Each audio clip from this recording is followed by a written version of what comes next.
It's Friday, June 29, 2007, and you're watching The Ointment. I'm Steve Tatham, and I'm exhausted because I stayed up all night waiting in line to buy the new iPhone, only to discover I was in line for the payphone. Fridays here on the show, I take a look back at some of my favorite stories from this past week, so let's get right to it. Our top story. Here's some bad news for you homeowners. For the first time in 40 years of record keeping, the prices year over year for homes in this country have actually gone down. But the good news is, if you sell your house right now, gather up all the cash, you just might be able to afford a phone.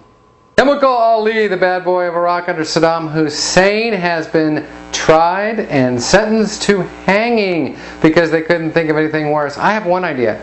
They might let him free on the streets of Baghdad. Republican Senator Richard Lugar spoke out against the President of the United States by saying on the floor of the U.S. Senate that the surge in Iraq simply isn't working. A long-term supporter of the President has turned against him. And you know what? I totally disagree with Senator Lugar. The surge in Iraq is working. In fact, the surge in Iraq has triggered a surge in the United States Senate against the President. So that's something, isn't it? Here's my favorite news story of the week. Vice President of the United States, Dick Cheney, has said that he's not part of the executive branch of government. He's not part of the executive branch of government. He's part of the legislative branch because he's president of the Senate. And he's saying this because he doesn't want to turn over secret papers to the National Archive. And by saying he's not in the executive branch, he says he has no obligation to turn over these papers.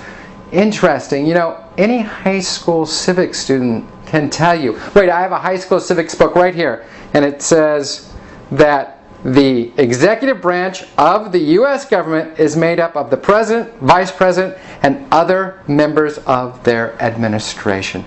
Here's my suggestion. The Vice President of the United States ought to go back to school and do a little learning. Perhaps the President needs a new educational reform plan called No Cheney Left Behind. Remember that lawsuit? A guy who took his pants from his suit to the cleaners and sued for $54 million when the pants allegedly were lost? Yes, this was a frivolous lawsuit. You know what? I haven't seen a suit that bad since I saw Janet Reno on television in short sleeves. Well, guess what? The guy's suit got thrown out. Oh no, they threw out his suit.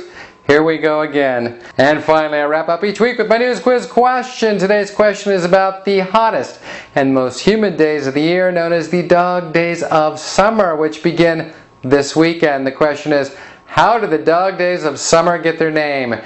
It is because A, the dog-shaped constellation Sirius is overhead at this time. B, because this is the time of year when Ann Coulter begins to howl. Or C, because it's so hot out, you wish you could just stay home and lick yourself all over. That's The Ointment for another week. Thanks for tuning in. I'm Steve Tatham, and that's news. Have a great weekend, everybody.